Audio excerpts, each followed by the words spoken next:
Būk švelnus savo širdžiai. Duok jai laiko.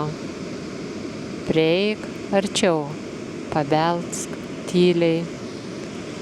Leisk jautrumui išsiveržti iš tavo lūpų.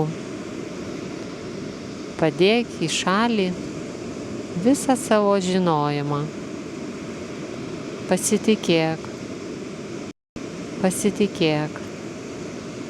Širdies vandenyne dar niekas nenuskendo.